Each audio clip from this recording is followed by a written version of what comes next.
څنګه چې تاسو وې چې ادب او ناڅاپه راځي او که څوک پرې سوچ کوي زما په نظر باندې خو ادب ټول څیزونه چې دي که هغه ناولټ دی که افسانه ده که هغه د سیاسي کتاب دی یا د پرویز شاهین صاحب خبره ډیران په سر پروت کاغذ دی چې سړی راوړي په هغې باندې څه لیکلي هر څه چې لیکلي ښې لیکلي که بدې لیکلي خو بیا هم دا د لیک په دغه کې راځي په زمره کې راځي او کېدای شي که څه ښه شی پکې راشي نو هغه د ادب حصه جوړ شي او ادب یوازې د ډرامې ته او غزل ته دې ته ادب نه وایي بلکې ادب ډېر څیزونه داسې دي چې هغه راغونډېږي هغه د ادب حصه جوړېږي او موږ ورته په شریکه ادب وایو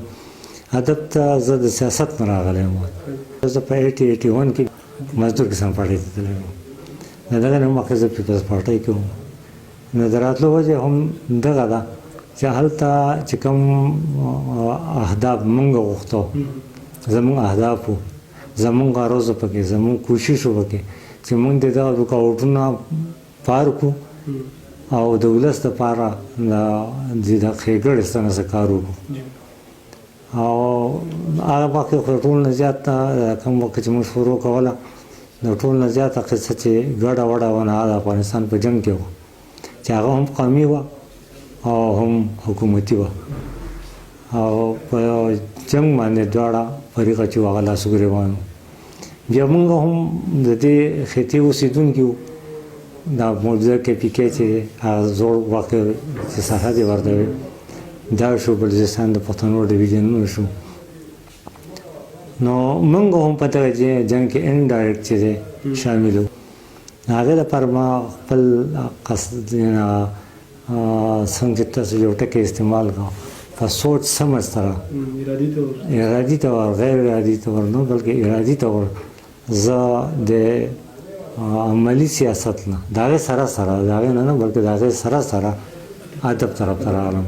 او ذهن کې مې وهم دا خبره چې هغه وخت کې د کتاب لږ ډېر لوستونکي وو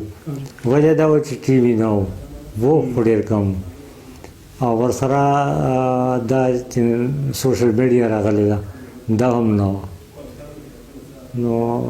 زموږ سره واحد ذریعه دا و چې د اخبار د کالم په ذریعه باندې خپل سوچ فکر که هغه د سوشلیزم دی که هغه د نیشنلیزم دی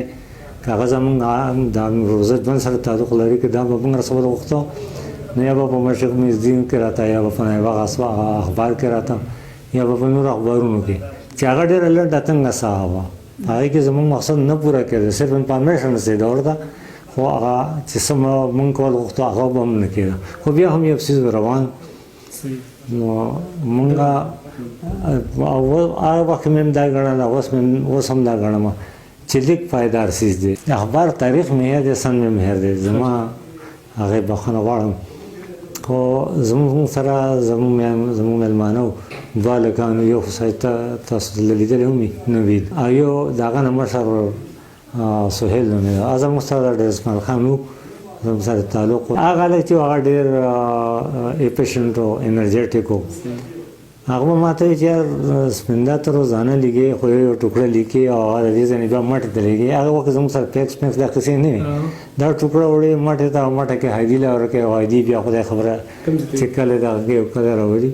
د دې نه به دا نه وي چې یا ته په خپله وګرځې کار نه میټینګ زیات کړې او یا چې تسلي کول پرې وکړې هغه ته زما د خپلو نه اورېدلي دغه په حواله باندې ناولټ په حواله د دې قصو په حواله ما یا خبره خو د بده نه ده او د هغه ځای نه بیا موږ سټارټ واغست نو هغه به اردو به راله سموله ځکه چې د اسماعیل خان د خلکو ژبې دوه دي پښتو او ورسره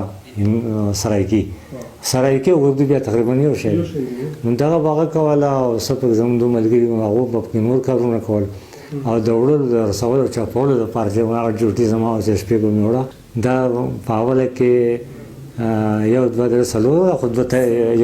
تایي چې وچلې نو په هغې کې ورسره یوه پاڼه زیاتي ګڼې مې واچوه لکه بیا د سټنډرډ سایز اخبار شه دا موږ دې دپاره نه وکړو چې موږ په پیسې غونډې کړو هغې کې هم دا څنګه چې ما تاسو ته د سهیل خدای وبخښي دغه خبره وکړه دا خلکو ته د څه نه څه څیز رسولو او هغه هم د سنت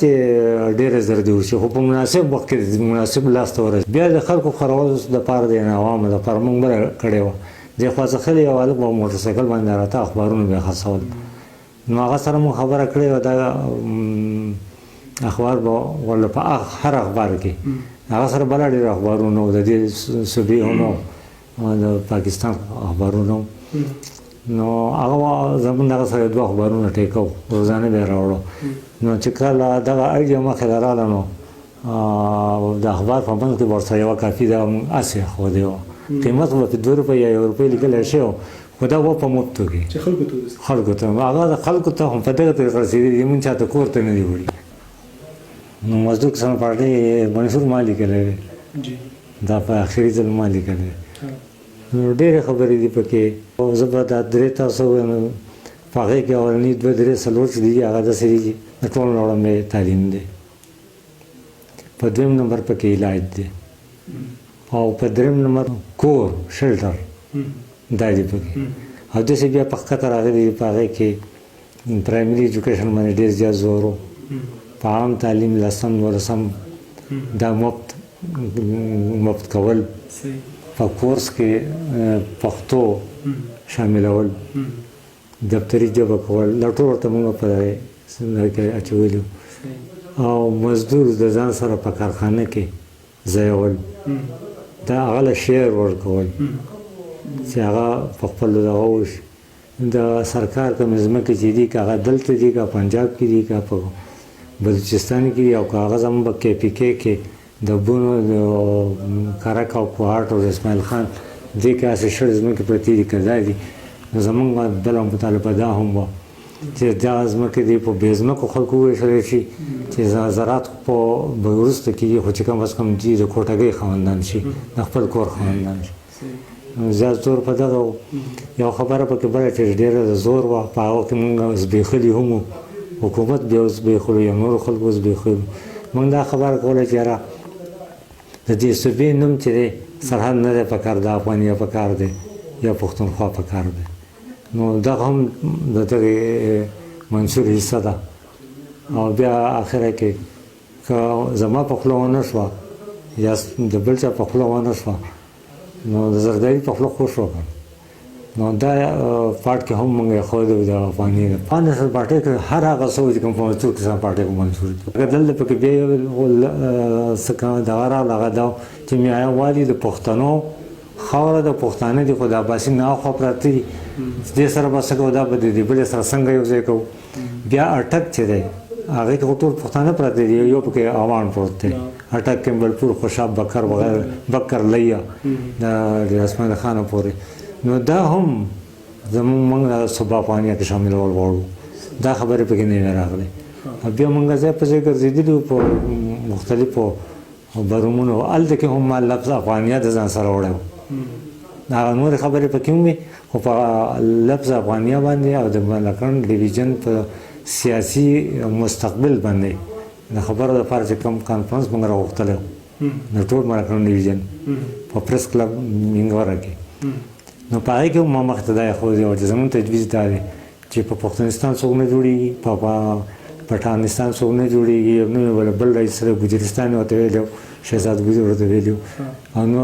ډاکټر محبوب فریدي په خیغات هغه زه غیر جانبدار دغه کوم نوم ورته ښیم هغه دا دی چې صوبه کوهستان په هغې کې مونږ د پارلیمنټ چل لږ بدل کړی غوندې و چې الیکشن به کېږي څنګه هغه یې ورکړي وسایل پکې دا مونږ ورکړي ډېره اهم خبره پکې دا وه چې دا 4 وړه صوبې چې دي دا د یو ډاله کنفیډریشن جوړ شي یو فیډریشن دی کنفیډریشن دی تاسو پرې زما نه ښه پوهېږئ فیډریشن مرکزیت ته او وفاق ته ویلی کېږي او دا بل چې دی دا معلوم وسوات کنفیډریشن نو هغه همیشه د یو په یو مزي باندې تړل شوي نور هغه جدا جدا وي خود مختاره بیخي خود مختاره په خپل دننه کارونو کې او بارانو کې موږ دا غوښتلی چې پاکستان دی د پاکستان حیثیت ما هغه د ډالر ریاستي او کو سبا او پای کې دا لیکلي چې وار په وار بس در راځي نمبر وایز به روټیشن به د هر صوبې نه به 2 کاله پس یا 3 کاله پس هغه چې څنګه پارلیمنت بیا وضع کړه هغه به د صوبې نه راځي او خپل ټینور پوره کوي بیا به بلې صوبې ته ځي بیا به بلې ته چې دا ګیله مانه پکې نه پیدا کېږي خو سره یو خبره بله هم وه هغه دا وه چې الیکشن به څنګه کېږي الیکشن به په پټه کېږي ښکاره باندې پټ به خو دا به صرف د دې خواته شورا په هغه کې لیکلی هغه موږ ته څه ویلی شو سینټ د سینټ به 100 کسان د هر صوبې پکې 25 کسان نو دا به دننه خلک ساتي او هغه بل کنفدریشن سیستم چې کوم وي صدر صاحب چې پکې ناسي نو هغه به د بهر د ریاست نمایندګي کوي او په سټیټونو باندې به نظر ساتي یو به د بل حق حالتونه پرېږدي حقیقت دی اوس هم دی اوس خو خیر د دې نوې ټکنالوژي وجه ده د دې نه مخکې چې د پښتو کتاب څوک نه لولي او موږ سره لیکل غوښته قلاریدو موږ نه هغه خواهش پوره کولو هغه ضرورت پوره کولو ځینې څیزونه چې هغه خواهش نه وه ضرورت نو ما په خپل ځان دا فکر وکړو او دغه ماته اندازه څنګه وشوه زه چې بډاباد ته لاړم د هندکو کې مې خبرې شروع کړې ځکه چې بله ژبه خو ونه یا اردو وه یا هغو هندکو ویله نو ما فکر وکړو چې بای زموږ نه زیات په تعداد کې خو دا خلک ناست دی او پښتانه دي ژبې بدلېږي لږ نو دلته ولې کار نه کوم نو ما خپل لیکلی شوي کتابونه دوباره ترجمه کړل دا زمون کړی دا ما ترجمه کړی دی هغه د برسوات تاریخ ما ترجمه کړی یو مې سره بل هم ترجمه کړی اوس نوم نه راځي نو دا مې هم د سوچ تحت کړې ده د شهرت لپاره نه بلکې د دې لپاره چې زموږ پیغام یو زما یو فکر دی هغه فکر که هغه په سیاست کې دی که هغه په کتاب لیکلو کې دی که هغه په اخبار کې دی که هغه د ناستې ولاړې خبره ده چې په هغې کې زما د ده په ذریعه د لیک په ذریعه د اردو د لیک په ذریعه ځکه چې زموږ په خلکو کې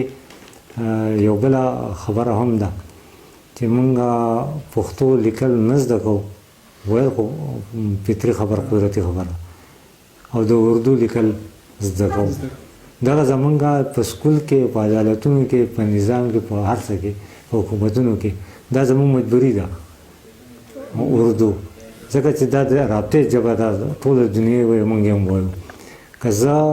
پنجابي وایم نو څنګه به وایم هلته به اول 2 کاله کورس کوم نه هله به وایم هغې نه ښه دا ده چې دا اردو د دوی مې زده کړې تاسو مې زده کړې ده ما مې زده کړې ده د کورس ژبه هم ده د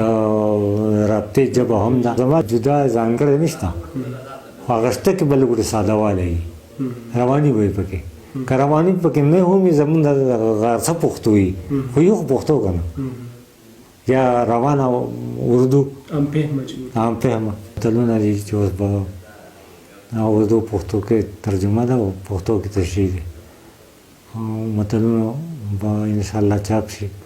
او بل مې چاپ لا ورکړی دی هغه کې تحقیق هم دی